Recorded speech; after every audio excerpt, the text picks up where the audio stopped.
지향은 하나님을 위하여 겸손한 사람입니다. 우리 시작이 앞서서 우리의 정식으로 주님께 고백하며 나아갑니다. 시작 끝내 우리 주님의 자유하게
고백하길 원합니다. 하나님은 은혜를 값없이 주십니다. 그 은혜의 반응이 여러분 우리 믿음입니다. 오늘 이 고백을 통해서 우리 믿음을 하나님께 드리길 원합니다.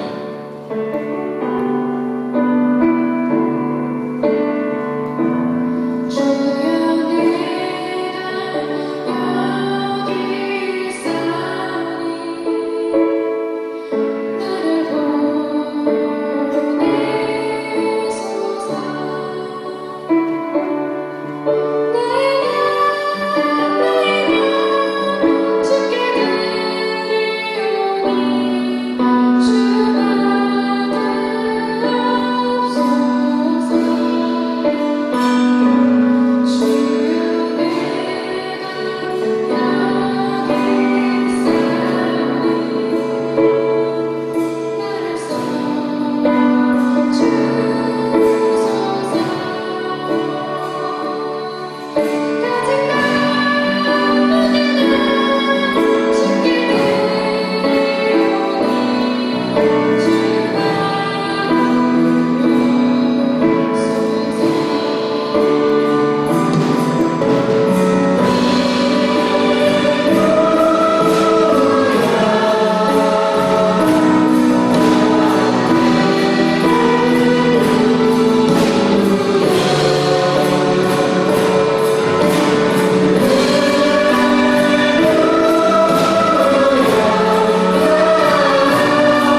원하노니 너희 몸에 하나님 기뻐하시는 거룩한 산 제사를 드리라. 이는 너희의 드릴 영적 예배니라. 아멘. 주님 앞에 이 시간 예배드리게 하시면 감사합니다. 주님, 저희는 거룩한 삶을 살기 원합니다. 그렇지만 저희들이 여전히 수많은 죄를 짓고 있습니다. 세상 가운데 사랑하고 섬기고 헌신을 해야 하지만 저희들은 시기하고 분노하고 질투하고 원망하였습니다. 하나님 뜻보다 내 자신을 의지하고 세상의 지식과 경험을 의지했습니다. 저희를 불쌍히 여기시고 용서하여 주옵소서. 우리가 비록 넘어질지라도 다시 주님 말씀 붙잡고 담대히 일어나게 하여 주시옵소서. 주님의 사랑으로 새롭고 완전하게 하여 주시옵소서. 각 방주에서 서로가 제사장이 되어서 더욱더 중보할 수 있도록 인도하여 주시옵소서. 목사님의 은혜로운 말씀 아멘으로 화답하게 하시고 말씀을 지식으로만 알지 아니하고 마음판의 색에서 우리의 삶에 나타나게 하여 주시옵소서. 이 시간 주님께 신령과 진정으로 예배드리기 원합니다. 이 모든 영광 주님께서 홀로 받기를 원하며 예수님 이름으로 기도했습니다. 아멘.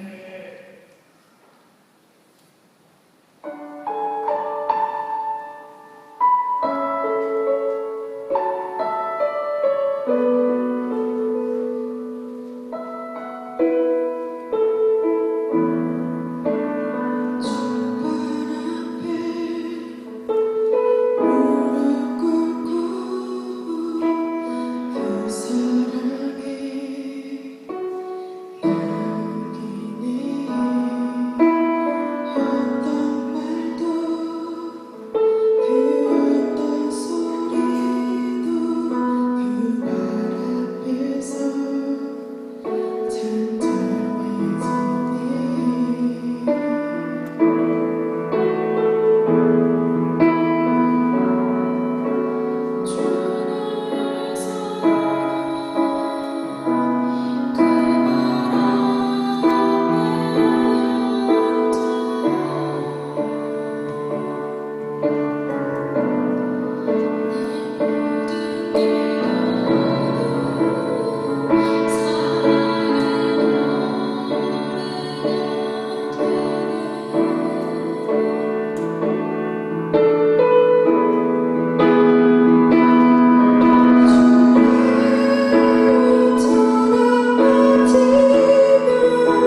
들으시는 분을 위해서 기도하겠습니다. 10월의 첫째 주일입니다. 예배와 예물을 좀 기쁘시게 연락하여 주시고 오늘 예배를 통해서 우리에게 말씀하시고 예배를 통해서 우리의 마음을 어루만져 주시고 우리가 드린 예물이 하나님의 나라의 거룩한 도구가 되어서 더 많은 영혼을 구원하고 그리고 하나님의 나라가 이 땅에 임하고 가난한 이웃들에게 주의 사랑을 베푸는 일에 이 물질이 소중하게 사용되게 도와주옵소서. 우리의 삶에 여러 가지 어려운 일들이 있고 답답한 일들이 있습니다. 하나님 말씀하시고 지시하시고 인도하여 주옵소서. 예수님의 이름으로 축복하고 기도합니다. 아멘. 네, 10월달인데 우리 옆에 계신 분하고 인사나 나누겠습니다. 넌 내게 특별해. 이렇게 인사합니다.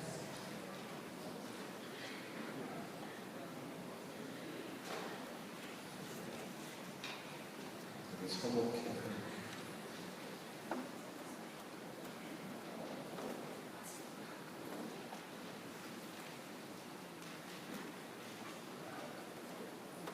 자, 오늘 민수기 6장에서 9장까지 말씀입니다. 민수기 6장에서 9장 말씀인데 민수기 6장 5절, 4절, 5절, 9절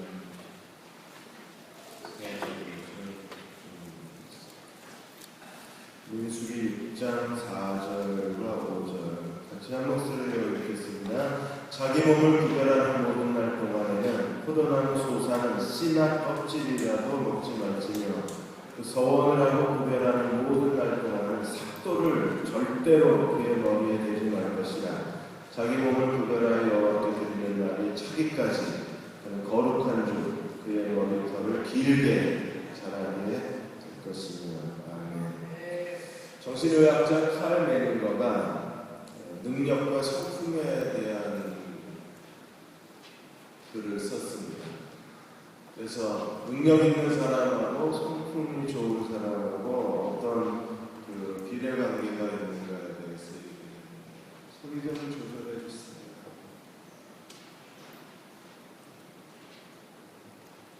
어디 갔어? 그래서 두 종류의 사람을 예를 들었습니다.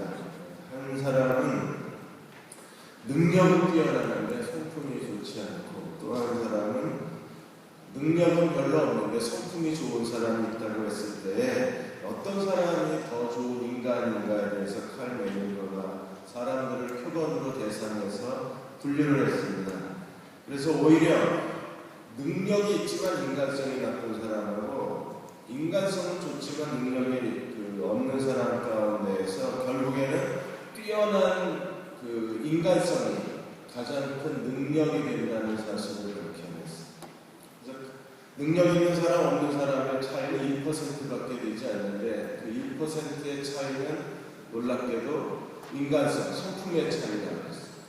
결국 인간이 가질 수 있는 최고의 능력은 인격이에요. 아무리 재주가 뛰어나고 여러 가지 지식이 있고 모든 걸 할 수 있는 그런 능력이 있는 사람이라고 할지라도 결국 인간성이 나쁘면 능력 없는 사람하고 똑같다는 겁니다. 근데 인간성이 뛰어나면 그 주변에 사람들이 항상 모여들기 때문에 이 사람은 뛰어난 인간성이 결국 그 사람의 뛰어난 능력이 된다는 거예요. 칼 메닝거는 몇 가지를 우리에게 설명하고 있는데 그 첫째가 정직과 성실이 최고의 덕목이라는 걸 기억하는 거예요. 사람들이 어떤 사람이 좋은 사람이고 어떤 사람이 능력 있는 사람이고 어떤 사람이 탁월한 사람이라고 얘기를 한다고 해도 절대 속지 마라. 가장 중요한 건 정직한 사람, 성실한 사람. 정직과 성실보다 더 인간에게 뛰어난 조건을 얻는 것입니다. 그리고 또 하나 칼 메닝거가 가르쳐주고 있는 게 사람이 좋은 인간성을 갖게 되면 그 주변에 창조적 인적 네트워크가 만들어지게 되고 이 사람은 다른 사람을 사랑할 줄 알고 다른 사람들에게 사랑받을 줄 안다는 것입니다. 이것처럼 중요한 일이 없다는 것입니다. 정직과 성실이 뛰어나고 그 다음에 사람이 가져야 될 가장 좋은 인간성의 능력이 뭐냐면 인간성의 탁월함이 사랑을 줄 줄 알고 받을 줄 아는 사람이에요. 어떤 사람은 사랑을 줄 줄 아는데 받을 줄 모르는 사람이 있고, 어떤 사람은 받기만 하고 줄 줄 모르는 사람이 있어요. 이걸 주고받는 게 원활하지가 않아요. 자유롭지가 않아요. 뛰어나지가 않아요. 편안하지가 않아요. 그런 사람은 스스로 고립 속에 살고 있기 때문에 끊임없이 사람에 대한 긴장과 사람에 대한 불안 증세를 갖게 됩니다. 그래서 내면의 인간관계에 대한 탄력성을 가질 수가 없다는 거죠. 여자들은 참 뛰어납니다. 이번에 그 라이브 사이언스에서 그 여자들의 능력에 대해서 조사를 했는데, 여자들은 남자의 얼굴 표정, 몸짓뿐 아니라 남자의 냄새만 봐도 자기를 좋아하는지 싫어하는지 아나요. 대단한 능력을 가지고 있습니다. 그러니까 그 남자의 냄새만 맡아도 저 사람이 나를 좋아하는구나 싫어하는구나를 분별하는 겁니다. 그냥 얼굴 표정과 몸짓을 보고 분별하는 건 이해가 되는데 냄새까지도 그걸 알 수 있대. 대단한 능력입니다. 그런데 이런 능력을 가진 여자도 결국 사랑에 실패하는 이유는 어디에 있는가 하면, 사랑을 받을 줄 모르고 사랑을 할 줄 모르면 어떤 좋은 남자하고 데이트를 해도 사랑에 실패할 수밖에 없다. 우리가 하나님 앞에서 가장 좋은 인간성을 가진다는 것이 무엇을 의미하는가? 오늘 민수기 6장에서 9장까지 그들이 하나님께 굴복당한 사람들, 하나님의 주권과 하나님의 소유권을 인정한 사람들, 예수께서 이 땅에 사시는 동안에 나는 겸손하고 온유하다고 하셨는데, 그리스도의 대표적 성품이 겸손과 온유예요. 이 겸손과 온유가 사람이 가질 수 있는 정신적 탁월함, 인간성의 탁월함.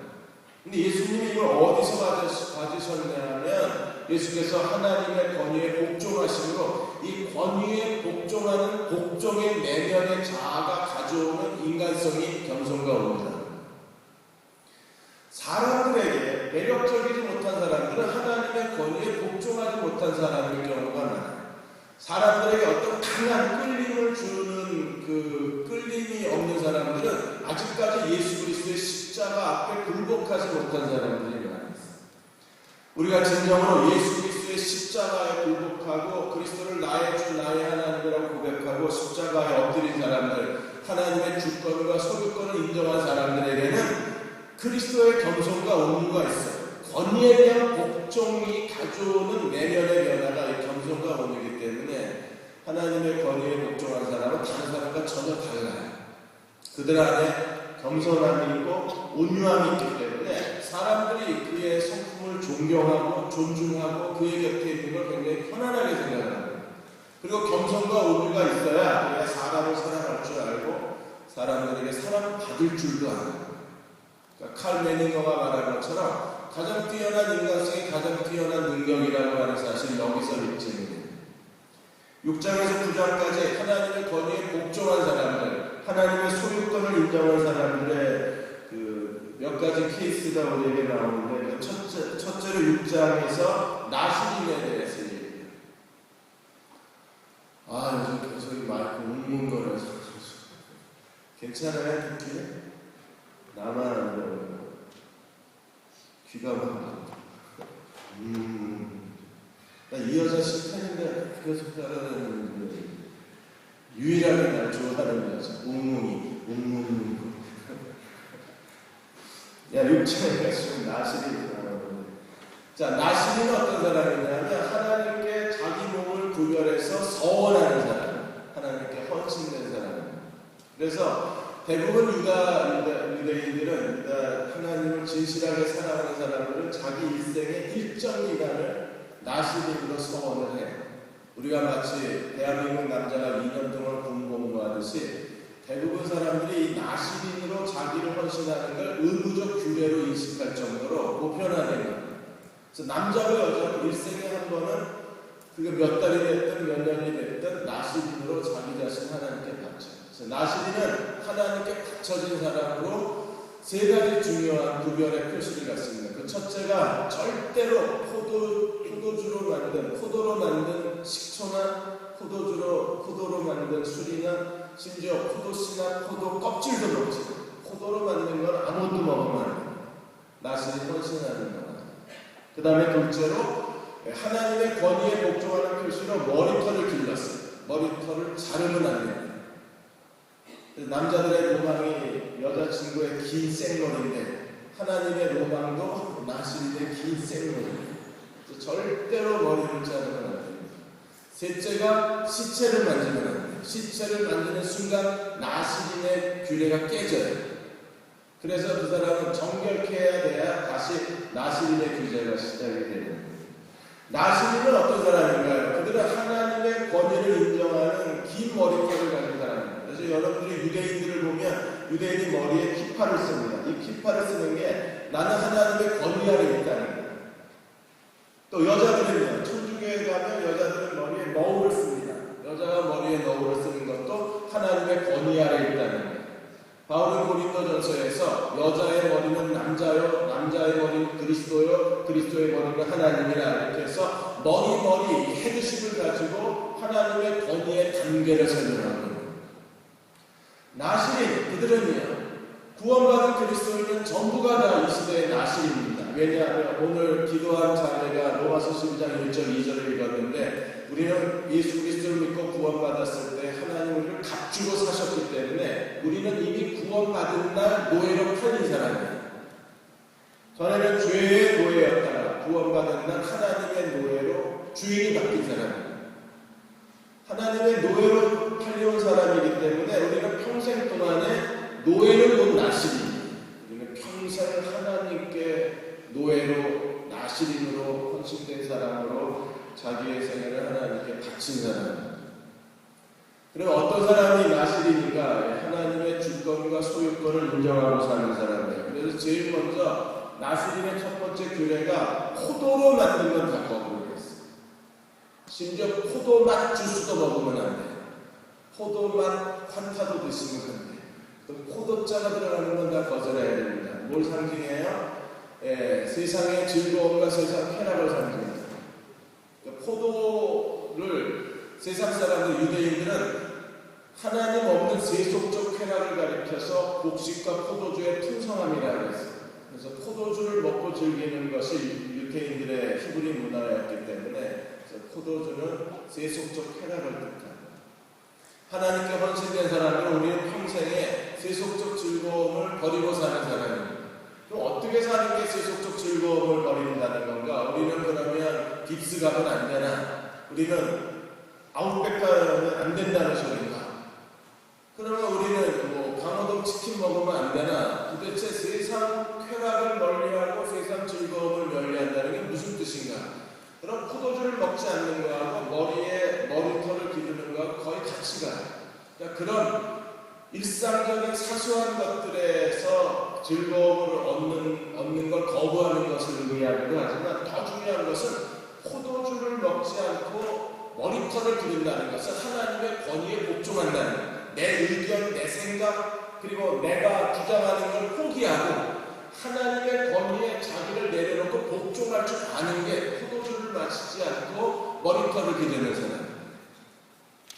우리는 하나님의 권위에 복종하는 사람들이 되어야 합니다. 그들이 하나님의 주권을 인정하는 거예요. 하나님의 권위에 대해서 우리는 뭐 여러 가지 해야 될 일이 많지만 제일 중요한 게 공동체 얘기를 한번 해봅시다. 교회는 그리스도의 몸입니다. 그리고 교회의 머리는 그리스도이십니다. 머리가 그리스도라는 사실은 교회에서 결정되는 모든 일들 가운데 그리스도의 헤드십이 있다는 거예요. 그렇다 그러면 아무리 자기 의견이 다르고 자기 생각이 달라도 교회에서 뭔가 함께 회의를 해서 어떤 일을 결정하면 그걸 그리스도의 결정으로 받아들일 줄 아는 사람이에요. 교회가 이미 어떤 사실을 결정했는데도 여전히 자기 주장을 내세우면 이게 포도주 마시는 겁니다. 그리고 여전히 자기 주장을 내세우면 이게 다 머리 깎은 사람이에요. 머리를 깎은 정도가 아니라 밀고 나온 사람이에요. 하나님의 권위에 복종할 줄을 모르는 거예요. 우리가 하나님의 권위에 복종하게 되면 결국 우리가 순종하면 때가 되면 하나님께서 모든 일을 다 하나님께 주권적으로 하나님이 그 일을 해결하시고 잘못된 방향으로 가면 올바른 방향으로 이끌어 가실 거기 때문에 오늘 내가 해야 되면 하나님의 주권에 복종합니다. 그럼 내일 하나님이 그 문제를 해결해 주세요. 여러분이 잘 아시는 마이어 박사가 어느 날 이 사회에서 충돌을 일으킵니다. 그건 그렇게 하면 안 되는 사회가 잘못된 결정을 내리고 이 사회가 다수결로 이거 판결해버린 겁니다. 마이어 박사는 대학을 했습니다. 그건 절대로 그렇게 하면 안 된다는 사실을 주장을 했어요. 주장하는 동안에 점점 자기 마음의 기쁨이 사라지는 겁니다. 자기 마음이 점점 무너져가는 걸 느끼는 거예요. 그래서 잠깐만 회의를 정회하고 나가서 혼자 기도합니다. 하나님, 이건 분명히 하나님 뜻이 아닌데 왜 이렇게 제 마음에 기쁨이 없어질까요? 그때 하나님이 깨닫게 하시기에 교회는 그리스도의 몸이여 예수께서 머리 되심이었어요. 다시 들어가서 이 사회 앞에 자기의 잘못을 시인을 합니다. 내 주장에서 미안하다고, 당신들 결정대로 따르겠다고, 그리고 이 일에 대해서 하나님의 도우심을 구한다고 그렇게 해서 동의를 해요. 동의를 하고 나서 한 달이 지나지 않았는데 이 사회가 다시 모였습니다. 자기들의 결정이 잘못됐다는 거예요. 그리고 마리아 박사 의견이 옳았다는 겁니다. 그래서 의견이 뒤집어져요. 한 달 만에. 이게 나시즘의 태도입니다. 우리의 모든 삶에서 하나님의 권위를 인정할 줄 알고 가는 사람들이 겸손하고 온유한 사람들, 그들이 하나님의 주권을 인정한 사람들입니다. 그리고 하나님의 주권을 인정한다고 했을 때 권위에 복종한다는 또 다른 중요한 측면이 있는데, 그것은 끊임없이 자기를 발견해가는 거예요. 나를 위한 하나님의 뜻이 뭔지, 하나님의 내 인생에 어떤 계획을 갖고 계신지, 하나님이 내 인생에서 어떤 일을 하고 계신지, 궁극적으로 하나님은 나를 통해서 뭘 성취하려고 하시는 건지 계속적인 자기를 발견한 사람이 머리털을 기는 사람이에요. 그건 왜요? 내 인생의 주인은 내가 아니라 하나님이시기 때문에 하나님의 권위를 인정한 사람은, 하나님의 주권을 인정한 사람은 하나님께로부터 계속 자기 발견을 해내는 거예요. 하나님 우리의 삶에 계획을 갖고 계시고 하나님 우리의 삶에 하나님의 뜻을 갖고 계시기 때문에 끊임없이 우리는 포도주에 취한 사람은 하나님의 뜻을 분별하지 못합니다. 머리털을 잘라버린 사람도 절대로 하나님의 뜻을 분별하지 못합니다. 시체를 만져서 영과 육이 더러워진 사람들, 죄악 가운데 사는 사람들, 하나님 앞에 영적 낙함에 빠진 사람도 절대로 자기 발견을 할 수가 없습니다. 깨어있는 사람들, 하나님의 주권을 인정하는 사람들만이 하나님의 뜻을 발견해낼 수 있습니다.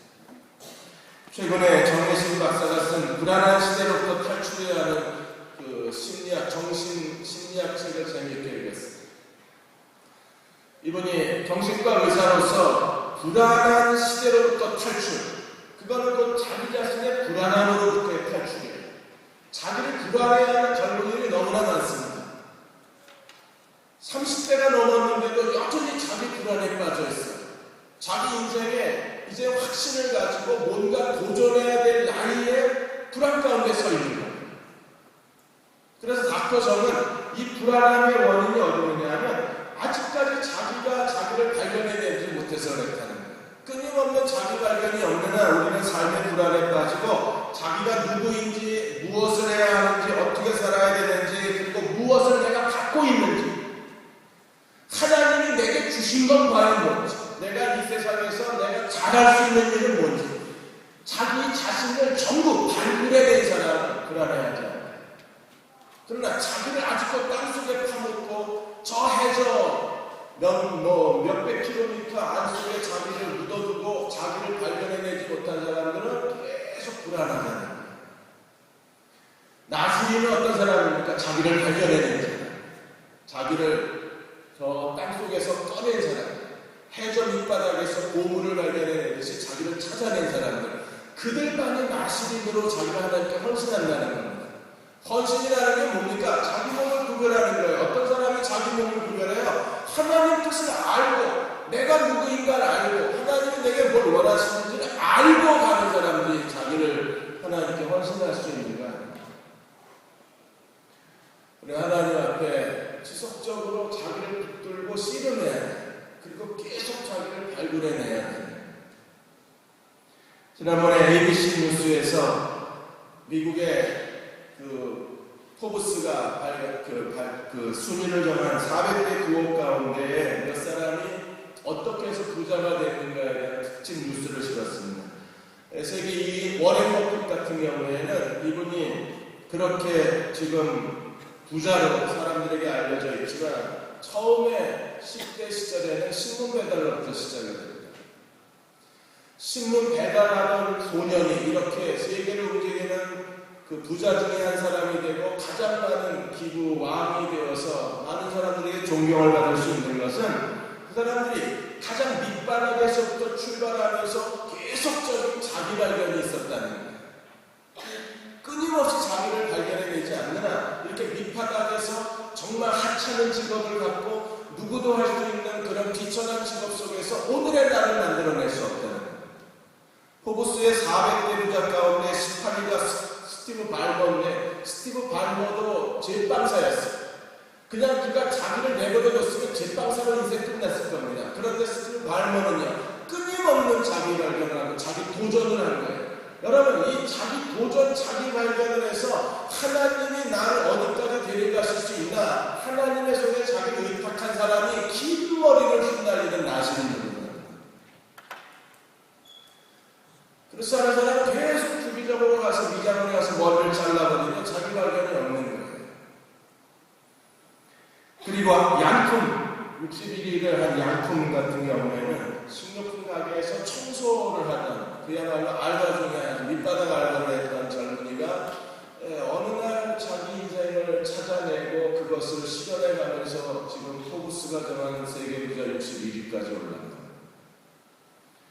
신앙이라는 것은 자기 발견이다. 끊임없이 나를 찾아간 사람이 너를 축복할 수 있는 거예요.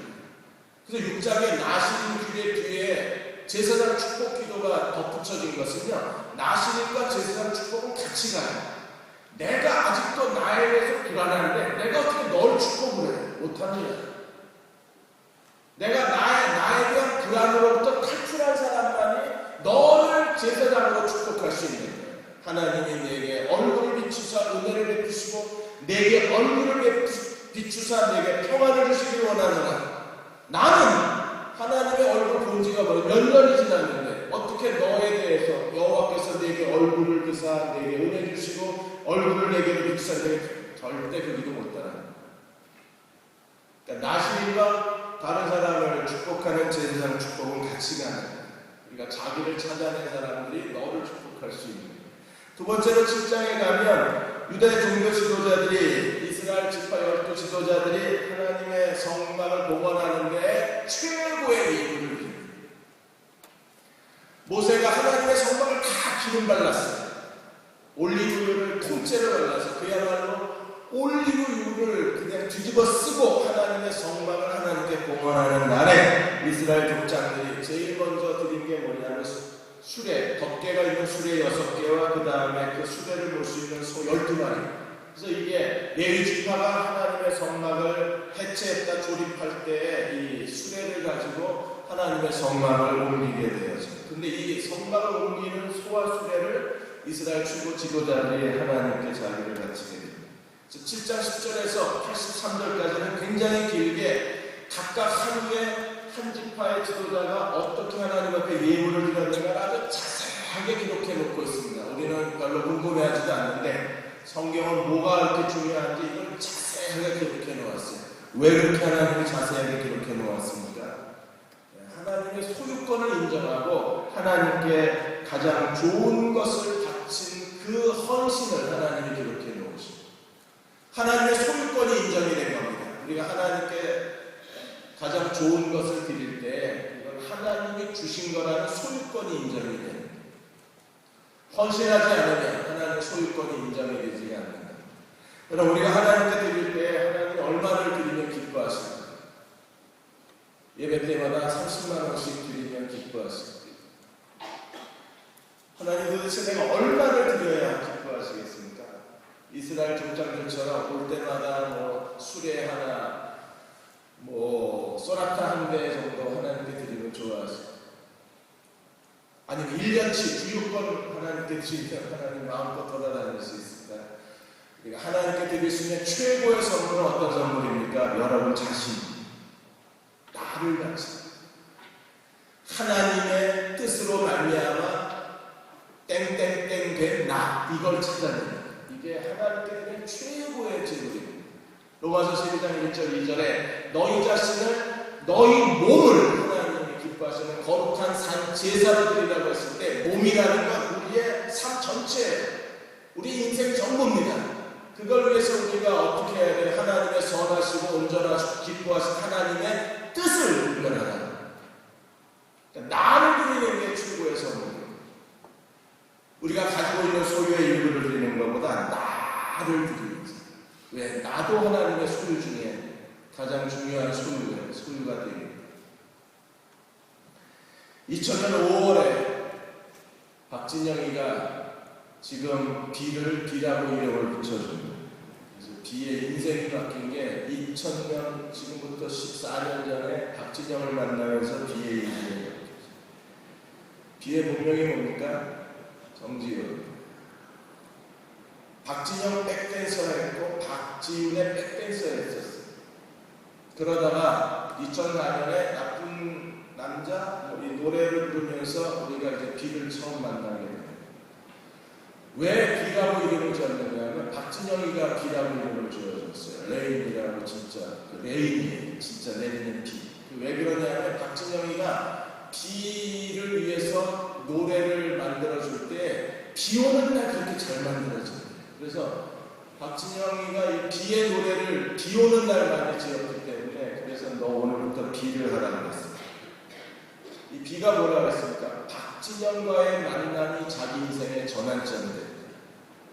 근데 박진영을 만났다고 비가 만들어진 게 아니라 비는요 정말 자기 자신을 만들어내기 위해서 이 댄스 가수로 자기를 만들어내기 위해서 온 힘을 다했던 사람이에요. 비가 나중에 미국 공연을 갔을 때 이은지 아나운서가 비에게 영어를 가르쳤거든요. 근데 이은지 아나운서가 어느 날 연애 수첩에 나와서 비가 얼마나 열정적인 사람인가에 대해 설명을 하는데 그날 하루 녹초가 됐어요. 손가락 하나도 움직일 힘이 없습니다. 완전히 파김치 상태가 됐는데도 비가 자기 방에 자기한테 전화를 해서 1시간만 영어회화 연습하고 자면 어떡해. 자기도 지쳤고 비도 지친 상황인데 여전히 도대체 저 사람이 뭐가 남다른 사람인가를 그때 경험을 했대. 모두가 다 포기하고 모두가 다 하기 싫고 모두가 다 외면하고 있는데 1시간만 더 하겠다. 그게 오늘의 비를 만들어냈대. 그럼 끊임없이 자기 자신에 대해서 도전하고 자기 자신에 대해서 스스로를 만들어내서 하나님 앞에 자기를 거룩한 산재물로 바치려고 하는 진지한 인생의 노력, 자기를 위해서 수고와 땀과 모든 걸 바칠 수 있는 사람들, 그들이 이 시대에서 이스라엘 족장들처럼 하나님 앞에 최고의 재물을 갖다 바칠 수 있는 돈 몇 푼 하나님이 여러분의 돈 몇 푼이 궁하신 게 아니에요. 여러분이 드리는 헌금이 필요해서 하나님이 헌금해달라고 얘기하는 거야. 그거는요 진정한 헌신을 위해서 우리로 알고 하나님께 드리는 걸 연습하는 겁니다. 우리가 하나님께 마음을 다해서 드려야 될 것 여러분 자신입니다. 자기 인생을 조금도 낭비하지 않고 할 수만 있으면 최선을 다 오늘보다 내일 더 나은 날을 만들어가서 자기 인생을 이끌어간다 보면 그게 우리가 하나님께 드리는 최고의 선물 아닙니다. 오래전에 경기도 서남부 지역에서 여성 7명을 살해한 연쇄 스타킹 살인사건이 있었습니다. 그 스타킹 살인사건을 일으킨 사람이 강원순이었었어요. 그리고 20명을 죽인 유영철이 있었고 13명을 살해한 정남균이 있었어요. 이게 다 2004년, 2006년 2년마다 시대의 살인마들이 한국 사회에 나타났다가 최근에 이게 반복적인 게 멈췄습니다. 다행스럽게. 그런데 이 사이코패스로 알려진 이 사람들이요 얼마나 철저하게 자기 관리를 잘하는 사람인지 나중에 경찰 보고서에 의하면 보통 사람들이 이 사람들을 사이코패스로 보지를 못한 겁니다. 왜냐하면 아주 잘 차려입고 양복을 잘 차려입은 데다가 F수 승용차를 타고 다니고 사람들에게 고급 매너를 구사했기 때문에 도대체 이 사람이 살인마라면 누구도 예상을 못합니다. 그래서 이러한 형의 범죄자를 자기 관리형 범죄자라고 합니다. 매너도 좋고 복장도 세련되고 태도도 정중해서 그래 나중에는 이 사람들이 여자들에게 거부감이 없었는데 그 이유가 여자들에게 매력적으로 보이기 위해서 끊임없이 운동을 해서 꾸준한 운동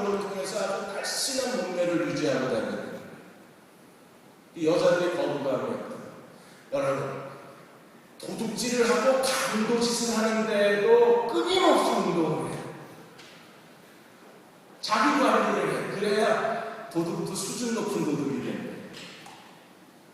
그렇다면 하나님을 믿는다고 말하는 우리는 얼마나 더 자기 관리를 해야 될까? 적어도 자기 인생을 책임질 줄 아니 자기를 하나님 앞에 봉헌 예물로 바칠 수 있는 사람이 아마 하나님이 가장 기뻐하시는 사람입니다. 8장으로 가면 레위인 이야기가 나옵니다. 레위인 임직식이 나오는데 레위인 임직식 전에 8장 1절에 4절까지 제사장이 하나님의 성막에서 제일 먼저 할 일이 등대에 불을 붙이는, 그래서 성막 안에 빛이 가득해요. 그리고 나서 레위인의 임직식을 합니다. 레위인 임직식 할 때 가장 좋은 제물로 가장 비싼 제물로 하나님 앞에 임직식을 하고 모든 백성이 다 나와서 레위인에게 안수기도 함으로 레위인의 임직식이 진행됩니다. 여러분, 레위인과 거룩한 빛, 이게 오늘 우리에게 주시는 세 번째 하나님의 소유권에 대한 상징입니다. 우리는 어떤 사람이 되어야 합니까? 이 시대의 레위인이 되어서 우리가 하나님 앞에 해야 될 중요한 일이 뭐예요? 레위인은 하나님의 성막에 봉사하고 제사장들이 제사 드릴 때, 백성들이 제사 드릴 때 제사를 돕는 사람들입니다. 그리고 하나님의 성막 운반자들, 성막기구 관리자들입니다. 그러므로 레위인의 임직식은요, 오늘 하나님의 소유된 백성이 우리가 하나님께 드려야 할 가장 가치 있는 삶이 있다면 하나님을 온전히 마음을 다해서 하나님을 예배하는데 온 힘을 다하는 사람. 우리가 이 시대에 레위인과 제사장으로 부름을 받았기 때문에 여러분, 하나님 앞에 신령과 진정으로 예배하고 그렇게 예배하는 자를 주님이 찾으신다고 요한복음 4장에 말씀하셨습니다. 우리는 최고의 예배자가 되어야 합니다. 가장 온 힘을 다해서 예배드리는 하나님이 찾으시는 예배자가 되어야 합니다. 왜 우리가 이렇게 온 힘을 다해서 예배해야 합니까? 예배의 기쁨, 예배의 능력, 예배 가운데 임재하신 하나님의 임재, 그리고 마음을 다하여 찬양하고 하나님을 예배하는 자들에게 하나님이 주시는 은혜가 뭐예요? 그 마음에 하나님의 거룩한 빛이 비치는 거예요. 그 마음에 예배를 통하여 하나님의 빛이 가득한 사람들이 하나님의 뜻을 알고 하나님의 계시를 받고 자기 인생의 콜링을 받고 자기 인생을 하나님 앞에 거룩한 제사로 드릴 수 있기 때문에 진정한 나심으로 살고 자기 인생을 하나님 앞에 거룩한 제물로 바치려고 하는 사람들은 온전한 예배자다. 오늘 주일 예배 때 한비아 이야기를 했어요. 한비아 씨가 NGO 스텝이 되어서 그가 가난한 사람들에게 구호물자를 나누어주는 일에 자기의 평생을 바쳤어요. 그래서 어느 날 한비아 씨가 자기 책에 간증을 썼어요. 자기가 NGO로 남은 생애를 하나님께 바치게 된 이유는 하나님의 부르심 때문이었다고 썼어요. 어느 날 아프리카 짐바브웨에 130만 명 난민이 생겨서 구호물자를 싣고 짐바브웨로 날아간 거예요. 그리고 스태프들과 함께 몇몇씩으로 나뉘어져서 이제 숙소를 잡게 되었는데, 한비아 씨는 백인 집에 머물게 됐습니다. 근데 새벽만 되면 잠이 깨는 거예요. 마치 누가 깨우는 것처럼 새벽만 되면 그 시간만 되면 잠이 깨고 그리고 성경을 읽기를 시작합니다. 넉 달 내내 같은 시간에 일어나서 성경께 선잡힌 바 되어서 하나님 말씀을 읽고 또 읽는 거예요. 넉 달 동안 이렇게 자기가 집중적으로 하나님 말씀을 읽은 적이 없었어요. 이렇게 하나님 앞에 넉 달 동안 매일 같은 시간에 일어나서 그 새벽에 하나님 앞에 무릎 꿇은 적이 없는 거예요. 주일이 되면 흑인들 교회에 가서 예배를 드리는데 흑인들 교회는 춤추고 노래하고 거의 3시간씩 예배를 드립니다. 옛날에 저희가 러시아에 갔었는데 러시아에서도 그 예배를 3시간씩 드려요. 중국에서도 예배를 3시간, 4시간 보통 그렇게 드립니다. 진짜 오래 드립니다. 근데 여기도 아마 3시간 예배를 드렸는데 처음에 한비아 씨는 적응이 되지 않다가 나중에는 예배를 드려야 되니까 그들에게 이끌려서 성령의 기름 부심 가운데 예배를 드리다가 갑자기 하나님의 거룩한 임재를 경험하게 돼요. 그건 그 마음에 하나님의 거룩한 빛이 비치는 거예요. 그 마음에 빛이 비쳤습니다. 그리고 하나님께서 한비아 씨에게 분명하게 이렇게 콜링을 하셨어요. 너는 가서 저 아프리카 사람들의 눈에 눈물을 씻어줘. 그들의 눈물을 씻겨주는 자. 그날로 무릎을 꿇었습니다. 그날로 하나님 앞에 자기 인생을 바쳤습니다. 그리고 오늘까지 그는 고통당하는 사람들을, 재난을 당한 사람들의 그들의 눈에 눈물을 씻겨주는 자로 자기 인생을 하나님께 드립니다. 우리가 하나님을 온전히 예배드려야 될 이유가 여기에 있습니다. 우리가 마음을 다해서 하나님을 예배하고 온 마음을 다해서 찬양하고 예배 가운데 찬양 가운데 임재하신 그 하나님의 임재를 경험하고 그리고 예배 가운데 우리를 만나주시는 하나님의 거룩한 손길을 경험하고 예배를 통하여 우리 마음이 열려져서 하나님의 얼굴을 뵙는 순간에 하나님이 우리에게 어떤 길을 가야 할지 무엇을 해야 할지 어떻게 해야 할지 하나님이 지시하시고 하나님이 만나주시고 하나님이 말씀하시는 순간에 우리 인생은 하나님 앞에 거룩한 제물이 됩니다. 제가 지난 수요일인가 금요일날 7번 방의 비밀 그 각색하신 유영아 작가 얘기를 어른들께 말씀을 드렸습니다. 7번 방의 비밀 그 흥행에 성공하였던 이유 중에 하나가 원작자가 글도 잘 썼지만 무엇보다도 각색이 잘 됩니다. 이 유영아 작가는 기도하면서 이 7번 방의 비밀을 각색을 했어요. 처음에 이 7번 방의 비밀을 받았을 때 그 주인공이 트럭 운전사였어요. 그거를 바로 전응하러 주인공을 바꾼 게 유영아 작가입니다. 그리고 마지막 그 127분의 러닝타임 가운데 그 하이라이트를 이 아빠하고 딸이 헤어지는 장면에 포커스를 맞춥니다. 비록 생각이 모자른 전응하였지라도 아니 그래서 더 순수하게 더 자기 딸들에게 다가갈 수 딸을 위해서 기꺼이 목숨을 내놓기를 주저하지 않는 아빠의 모습을 끌어줘하면서 거기서 사람들을 다 관객의 시선을 사로잡는 거죠. 유영아 작가가 이렇게 알려진 유명한 작가가 되기까지는 오랜 시간이 걸렸습니다. 대학교 다닐 때부터 시나리오 작가가 되고 싶었는데 길이 열리질 않았어요. 심지어 충무로에 있는 시나리오 작가 학원까지 많은 돈을 들여서 다녔는데도 그에게 기회가 주지 않았어요. 유영아 작가는 계속 하나님 앞에 기도했습니다. 도대체 왜 하나님 가만히 계시냐? 내 인생이 그냥 이 길로 가는 게 하나님 원하시는 게 아니냐? 하나님 이걸 싫어하시냐? 하나님 싫어하셔도 나는 가야 되겠다고. 하나님 원치 않아도 나는 이 길을 갈 거라고. 그렇게 하나님하고 계속 끊임없이 다투었어요. 그리고 어느 날 주일날 예배를 드리는데 그날따라 마음이 열린 거예요. 마음을 다해서 하나님 앞에 눈물로 예배를 드리는 가운데 그날 설교가 솔로몬의 1000번째에 대한 설교였어요.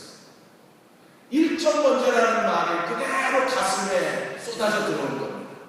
유영아 작가가 그때 눈물을 흘리고 기도하는 생각을 한 거예요. 그래, 나는 하나님의 뜻을 발견하기 위해서 솔로몬이 1000번째 드리는 것처럼 1000번 하나님께 부르신 적이 있습니다. 내 인생을 내가 하나님의 뜻을 묻기 위해서 내가 1000번 하나님 앞에 무릎 꿇은 적이 있다. 내가 정말 이 길을 가야 하는지 하나님께 응답받기 위해서 내가 1000번 내가 이 길을 가야 하느냐고 질문한 적이 있다.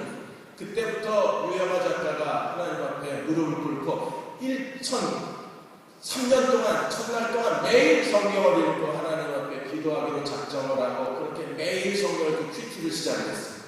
2년째 되는 날 충무로에서 시나리오 작가 콘테스트가 열렸는데 거기에 응모해서 처음으로 3등 동메달을 땄습니다. 그리고 이름이 알려지면서 태왕 사신지 보조 작가로 들어가요. 그렇게 해서 유영아 작가라는 이름이 방송계에 알려지기 시작합니다. 어느 날 예배가 열린 거예요. 여러분도 하나님 앞에 예배를 드리는 힘써야 되는 이유가 어느 날 예배를 통해서 하나님이 내게 말씀하시는 거예요.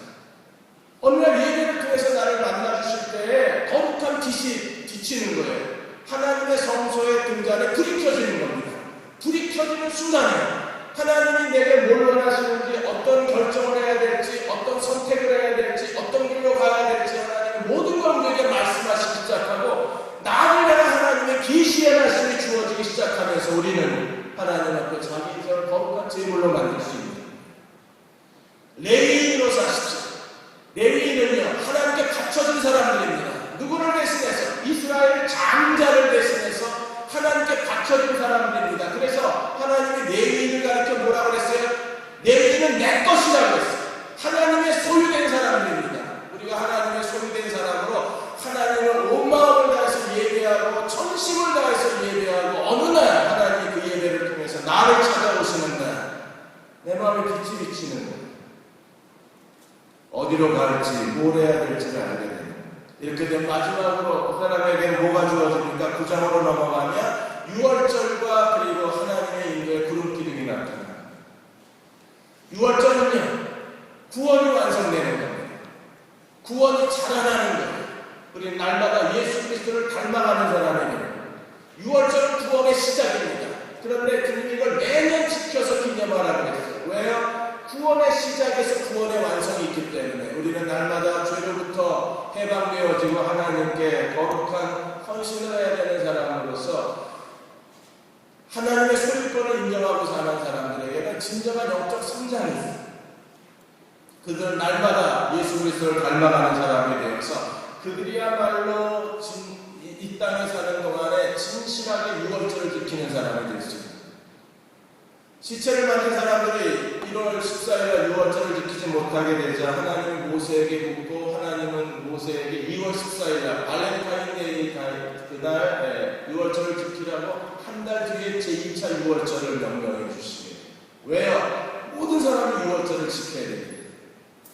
우리의 믿음이 자라나고 날마다 내 삶의 변화가 일어나고 그리스도 안에서 성숙해지고 그리스도를 닮는 사람이 되려면 우리 하나님의 소유권을 인정해야 합니다.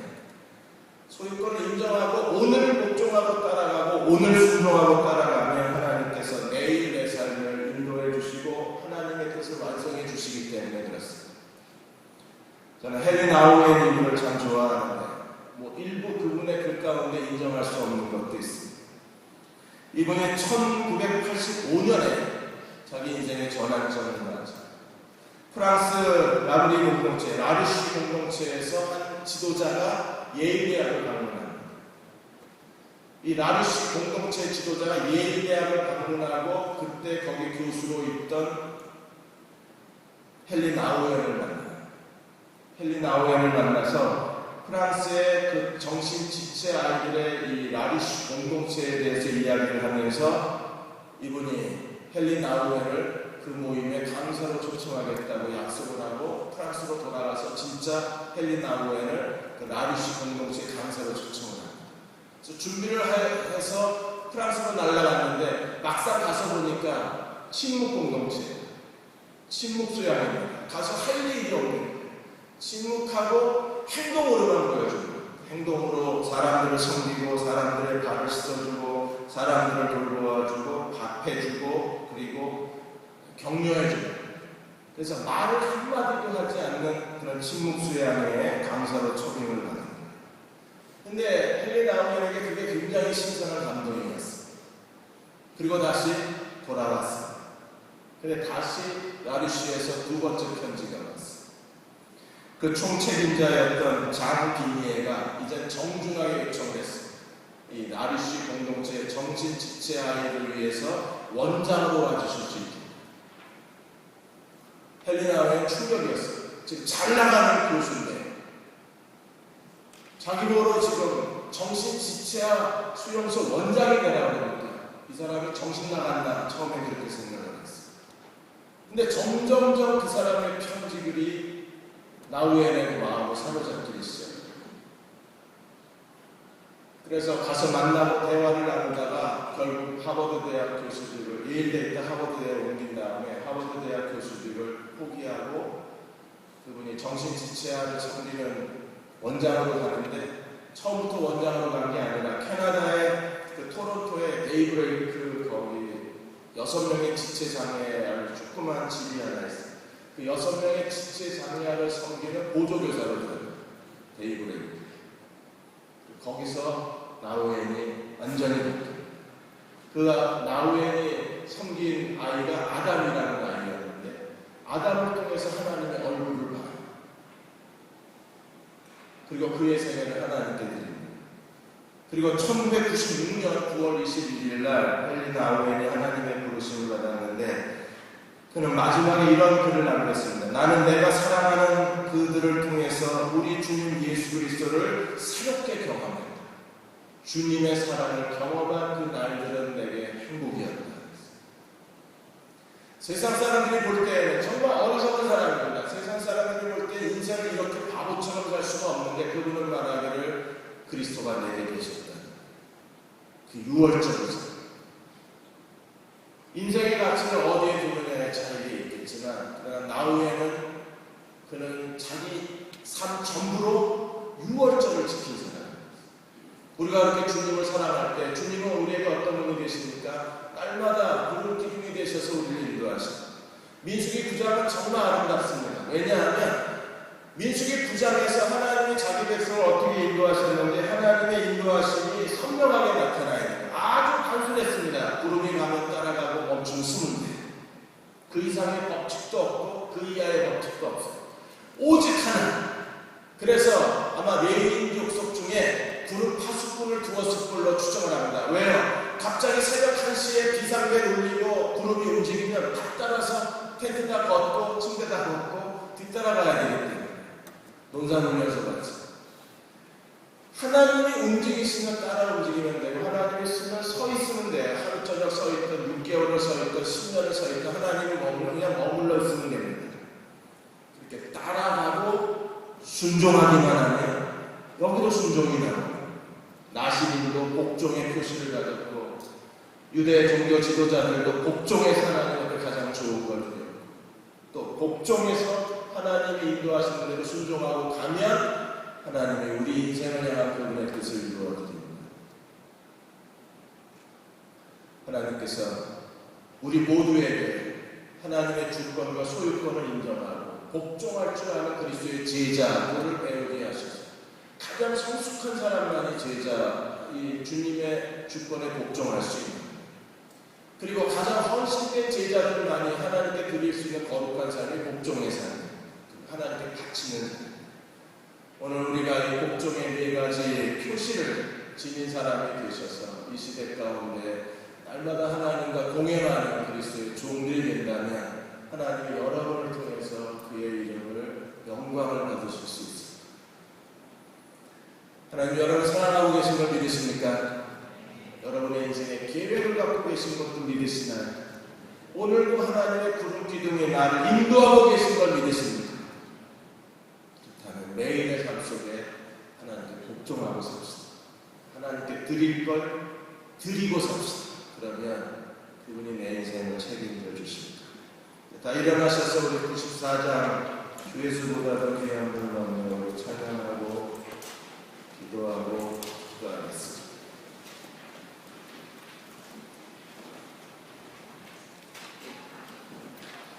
가사 생각하시면서 하나님께 복종하는 사람들은 주 예수보다 귀한 것은 없네 고백하는 사람들.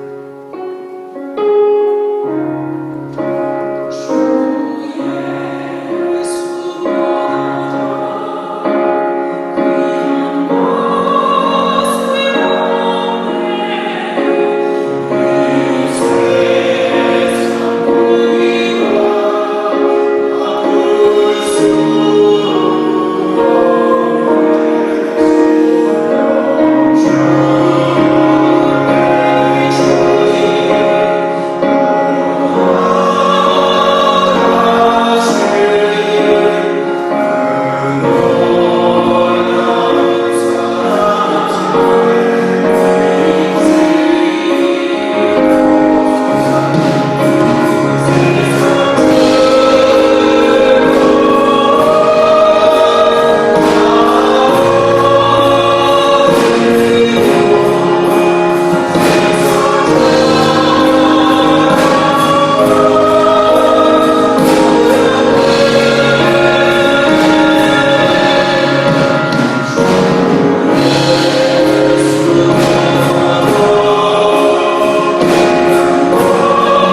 계획을 갖고 계시고 우리의 발걸음을 인도하시는 하나님이시고 우리 마음에 빛이 필요합니다. 빛이 비춰져야 합니다. 거룩한 빛이 우리 마음을 채워야 하는 그래야 길이 보입니다. 하나님 우리의 예배를 받아주시고 우리가 날마다 하나님을 예배하는 자로 주 앞에 살게 하여 주셨습니다. 하나님 내 인생을 거룩한 산재물로 하나님께 드리고 싶습니다. 우리의 시간과 물질만 드리는 것이 아니라 내 재능만 드리는 것이 아니라 하나님 나를 바치고 싶습니다. 하나님 나를 나심으로 살게 하여 주옵소서. 내가 어떤 사람으로 살아야 될지 말해 주옵소서. 내가 어떻게 살아야 할지를 가르쳐 주옵소서. 그리고 하나님 이렇게 하라고 내게 지시하여 주셔서 하나님과 함께 내 인생을 만들어가고 싶습니다. 하나님과 함께 내 인생을 완성하고 싶습니다. 하나님 내가 어떤 사람이 되어서 어떻게 살아야 될지 날마다 나에게 말씀하여 주셔서 하나님의 은혜로 하나님의 능력으로 내 인생을 하나님께 거룩한 제물로 바치게 하여 주옵소서. 지금의 나는 내 마음에 들지 않습니다. 이건 내가 아닙니다. 내가 말하는 건 내가 아닙니다. 하나님 진정한 나를 찾게 하여 주시고 내 인생을 하나님께 바치게 하여 주시고 하나님이 기뻐하시는 사람이 될 뿐 아니라 하나님 내가 스스로 만족할 수 있는 사람으로 하나님 앞에 나를 드리게 하여 주옵소서. 내게 가르쳐 주시고 내게 말씀하여 주시고 내게 지시하여 주옵소서. 우리 하나님 예배가 간절히 하시고 감사드리겠습니다.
모습이 될 수도 있었을 텐데 하나 아쉬움도 있습니다. 하나님 우리를 붙잡아 주십시오.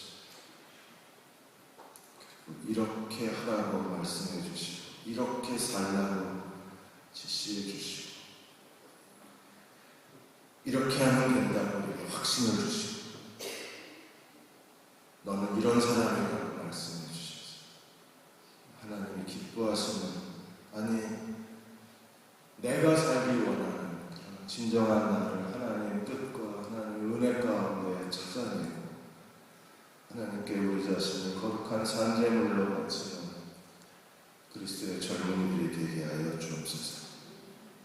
자신감을 좀 더 주시고 자기를 진정으로 사랑하는 마음도 조금 더 주시고 인내심도 조금만 더 주시고 그리고 하나님 앞에 더 오래 기도할 수 있는 강한 무릎도 주시고 하나님의 주권을 따라 자기 인생에 하나님의 계획을 찾아내는 그런 간절함을 우리에게 조금만 더하여 주셔서 하나님 여디디아를 통하여 우리가 하나님 앞에 나시리로 살고 최고의 제물로 살고 유월절을 지키고 여호와의 구름 기둥을 따라 살고 그리고 하나님 앞에 온전히 자기 자신을 레위인으로 하나님 앞에 바쳐서 날마다 우리 마음의 성소에 거룩한 빛이 가득한 주의 젊은이가 되게 하여 주옵소서.